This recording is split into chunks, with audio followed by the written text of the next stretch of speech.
Hello guys, welcome back to my channel Ashu and record में मैं आज आपके लिए फिर से एक नई वीडियो लाई हूँ। थर्ड क्वेश्चन लाई हूँ MGPE 13 का। हाँ, मैं ये नहीं बोल सकती कि MGPE का ही 13 क्वेश्चन है। ये MED 008 में भी क्वेश्चन देखा गया है और ये वैश्वीकरण का क्वेश्चन है जो कि मैंने अलग अलग उसमें देखा है। वैश्वीकरण एंड भूमंडलीकरण क्या है, राष्ट्रीय प्रभुसत्ता को दुर्बल करता है, बाजार, राज्य और नागरिक समाज के बीच अंतरा पृष्ठ राजनीति शासन तंत्र पर क्या प्रभाव पड़ता है। ये 4-5 क्वेश्चन हैं जो इसके अंदर हैं और मैंने एक क्वेश्चन पूरा आंसर बना दिया है, इसका नोट्स बना दिया है कि अगर आपके बीच में ये क्वेश्चन भी अगर पूछ दिए तो आप ये लिख सकते हैं। इसमें एक फुल 5 पेज का मैंने क्वेश्चन बनाया है। MA सेकेंड ईयर में 5 पेजों का लिखा जाता है। तो आइए शुरू करते हैं। जब विश्व के सभी देश व्यापार के लिए उदारीकरण की नीति को अपना लेते हैं तब विश्व के सभी बाजार का एकीकरण हो जाता है। इसे वैश्वीकरण कहते हैं। नेक्स्ट, उदारीकरण का अर्थ है कि बाहरी देश की कंपनी अपना प्रोडक्ट दूसरे देश में बेचना, लेकिन उसमें लगे कानून कम हो तो अच्छे तरीके व सरल से उदारीकरण हो सकता है। वैश्वीकरण की प्रक्रिया के अंतर्गत किसी विशेष देश की कंपनी अपने देश के अलावा अन्य किसी भी देश में अपना उद्योग स्थापित कर सकता है तथा उत्पादित माल को बेच सकती है। आपको गाइस मैं फिर से बताना चाहूंगी कि मैं बहुत ज्यादा नोट्स ये एक जगह से नहीं बना रही हूँ, बहुत अलग अलग पॉइंट्स छांटकर, इम्पोर्टेंट छांटकर और सरल बिल्कुल वीडियो बनाने की कोशिश कर रही हूँ कि आपको बिल्कुल समझ आ जाए। भारत में उत्पादित मसालों का व्यापार भारत के अतिरिक्त अन्य देशों में भी किया जाता है। वैश्वीकरण का इतिहास क्या है, पहले हम इतिहास के बारे में पढ़ेंगे। वैश्वीकरण का इतिहास क्या है। हम भूमंडलीकरण को नई अवधारणा नहीं कह सकते हैं। ये नई अवधारणा नहीं है, ये पुराने टाइम से चली आ रही है क्योंकि इसके चिन्ह आधुनिक काल से पूर्व दिखाई देते हैं। इनका इतिहास काफी पुराना है, परंतु वर्तमान में जिस भूमंडलीकरण की चर्चा हो रही है वह अलग तरह का है। जो अभी बात हो रही है चर्चा, वो भूमंडलीकरण बिल्कुल अलग है। कुछ कारकों की सहायता से भूमंडलीकरण ने तीव्र गति से पूरे विश्व बाजारों और अर्थव्यवस्थाओं को एकीकृत करने का प्रयास किया है। यह प्रक्रिया प्राचीन काल से चली आ रही है। प्राचीन काल से वस्तुओं, सेवाओं, पूंजी और श्रम का प्रवाह एक स्थान से दूसरे स्थान पर होता था, लेकिन आधुनिक काल में यह प्रक्रिया तीव्र गति से देखने को मिलती है। नेक्स्ट पढ़ेंगे हम वैश्वीकरण के कारण क्या है, भूमंडलीकरण के कारण क्या है। कंफ्यूज नहीं होना है। भूमंडलीकरण, वैश्वीकरण, ग्लोबलाइजेशन, ये सारे एक ही चीजें हैं। नेक्स्ट पढ़ते हैं हम वैश्वीकरण के कारण।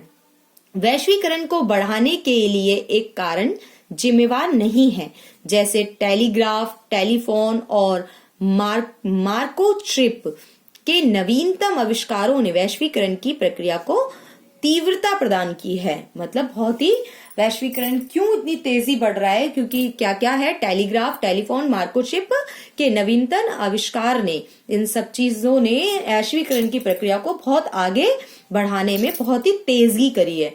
विचार, पूंजी, वस्तु और लोगों की विश्व के विभिन्न भागों में आवाजाही की आसानी प्रौद्योगिकी में हुई तरक्की के कारण संभव हुई है। थर्ड पॉइंट है भारत में वैश्वीकरण उसके खुले द्वार नीति से हुई है। भारत में वैश्वीकरण को बढ़ावा दिया है खुले द्वार की नीति कि आइए आप यहाँ पर कोई भी व्यापार कर सकते हैं, अपना प्रोडक्ट बेच सकते हैं, तो इसके जरिए वैश्वीकरण को बढ़ावा मिला है। अब हम पढ़ेंगे भूमंडलीकरण के संदर्भ में बाजार, राज्य और नागरिक समाज में परिवर्तन। थोड़ा सा हम इसके बारे में पढ़ेंगे।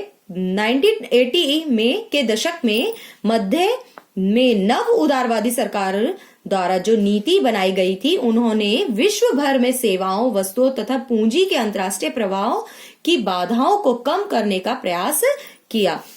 इसका परिणाम यह हुआ कि मूल्य श्रृंखला, समन्वयन और एकीकरण काफी बढ़ गया। कन्वेंशन सिद्धांत पढ़ेंगे। इस सिद्धांत का प्रतिपादन फ्रांसीसी अर्थव्यवस्था ने किया था। इस सिद्धांत का उद्देश्य आर्थिक, राजनीतिक तथा सामाजिक जीवन में तालमेल की श्रृंखला को नेटवर्कों के माध्यम से समझना था। कन्वेंशन में मूल्य नियम तथा संस्थाएं भी कन्वेंशन के अंतर्गत आते हैं। सेकंड पॉइंट है, फर्स्ट पॉइंट में मैं पॉइंट्स में जरूर बनाती हूँ जिससे पॉइंट्स में बहुत जल्दी लर्न हो जाता है। कृषि क्षेत्र ने जब बाजार कन्वेंशन को छोड़कर औद्योगिक कन्वेंशन को महत्व दिया तो उत्पादन प्रक्रिया पर असाधारण प्रभाव पड़ा। कुछ मानकों को राज्य ही तय तथा लागू कर सकता है, जबकि कुछ मानकों को बाजार के कर्ता धर्ता भी तय तथा लागू कर सकते हैं। खाद्य सुरक्षा से संबंधित मानक केवल राज्य ही तय कर सकता है तथा राज्य ही लागू कर सकता है। बाजार चालक 4 पॉइंट है, बाजार चालक की भूमिका निभा रहा है, जबकि राज्य सुगमकर्ता की भूमिका निभा रहा है। प्राय नागरिक समाज राज्य और जनता के मध्य की भूमिका में रहता है। नागरिक समाज ही तय करता है कि कन्वेंशन को कैसे स्थापित तथा लागू किया जाए। नेक्स्ट है वैश्वीकरण के विभिन्न आयाम। वैश्वीकरण के विभिन्न आयाम निम्नलिखित हैं। इसमें देखा आपने काफी क्वेश्चन मैंने इसमें लर्न करा दिए हैं कि कहीं से भी अगर क्वेश्चन इसको पूछ लिया जाएगा तो आप आसानी से इसका आंसर दे देंगे। आर्थिक आयाम, राजनीतिक आयाम, सांस्कृतिक आयाम एवं प्रौद्योगिकी आयाम। फर्स्ट है आर्थिक आयाम। वैश्वीकरण के आर्थिक आयाम के तहत वैश्वीकरण के कारण आर्थिक क्षेत्रों पर बड़े प्रभावों का विश्लेषण किया जाता है। वैश्वीकरण क्षेत्र पर सकारात्मक और नकारात्मक प्रभाव देखने को मिलना है। नेक्स्ट है सकारात्मक प्रभाव क्या क्या है। वैश्वीकरण से व्यापार की बाधा में कमी आई है, क्योंकि वैश्वीकरण के कारण सीमाओं के आर पार मुक्त व्यापार संभव हो पाया है। वैश्वीकरण के कारण विभिन्न देशों के बीच पारस्परिक निर्भरता का विस्तार हुआ है। थर्ड पॉइंट है वैश्वीकरण के कारण आर्थिक प्रवाह में तीव्रता आई है। आप इसका स्क्रीनशॉट भी लेकर रख सकते हैं, अपना नोट्स बना सकते हैं जैसे मैंने बना रखे हैं। इससे विदेशी पूंजी निवेश एफडीआई प्रत्यक्ष विदेशी निवेशों में वृद्धि हुई। 4 पॉइंट है और विदेशी कंपनियां अन्य देशों में पूंजी का निवेश कर रही है। ये सकारात्मक है आर्थिक आयाम का। नकारात्मक भी मैंने लिखे हैं। इसमें बहुत ज्यादा मैंने अच्छे से इसको बहुत वर्क किया है।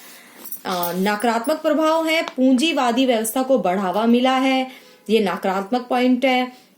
नेगेटिव पॉइंट है गरीब देशों के आर्थिक हितों की अनदेखी हुई है। विकासशील देशों के उद्योग धंधे लघु व कुटीर उद्योगों का पतन हुआ है। बेरोजगारी दर में वृद्धि हुई है। अब राजनीतिक आयाम देखेंगे। राजनीतिक आयाम क्या होता है। वैश्वीकरण का राज्य के रूप में के ऊपर व्यापक प्रभाव पड़ा है, जिससे उसकी शक्ति और स्वरूप में परिवर्तन आया है। अब इसके सकारात्मक प्रभाव देखते हैं हम।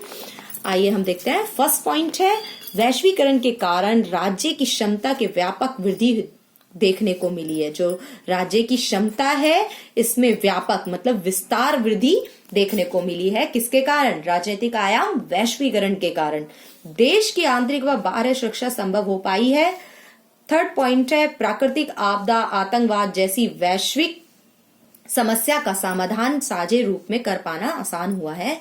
नेक्स्ट है नकारात्मक प्रभाव। ये वीडियो थोड़ी लंबी हो गई है लेकिन इसमें बहुत सारे क्वेश्चन हैं तो आप प्लीज पूरी वीडियो देखें। राज्य की कार्य क्षमता में कमी आई है। विदेशी कंपनियों के आगमन से राज्य की संप्रभुता प्रभावित हुई है, क्योंकि ये विदेशी कंपनियां राज्य के आंतरिक एवं बाहरी निर्णयों को प्रभावित करती हैं। नेक्स्ट है कल्याणकारी राज्य की धारणा कमजोर हुई है। राज्य ने अब न्यूनतम हस्तक्षेप की नीति का पालन करना प्रारंभ कर दिया है। कानून व्यवस्था बनाए रखना, नागरिकों की सुरक्षा करना आदि कार्यों तक ही राज्य ने स्वयं को शामिल किया है, सीमित कर लिया है। फोर्थ है वैश्वीकरण के कारण राज्य को विदेशी नीति के निर्धारण में कठिनाई का सामना करना पड़ा है। थर्ड पॉइंट है सांस्कृतिक आयाम। आप इसका स्क्रीनशॉट ले सकते हैं। सकारात्मक प्रभाव है। फर्स्ट पॉइंट है, सेकंड पॉइंट है, थर्ड है, फोर्थ है। नेक्स्ट है नकारात्मक प्रभाव।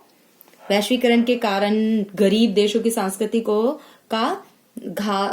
संस्कृतियों का घास हुआ है, मतलब कि ये वैश्वीकरण के कारण ये नकारात्मक है। विकसित देशों की सांस्कृतिक खान पान रहन सहन गरीब देशों पर थोपे जा रहे हैं। नेक्स्ट है ये नकारात्मक पॉइंट है थर्ड। अब आया प्रौद्योगिकी आयाम। इसको आप स्क्रीनशॉट ले लेंगे।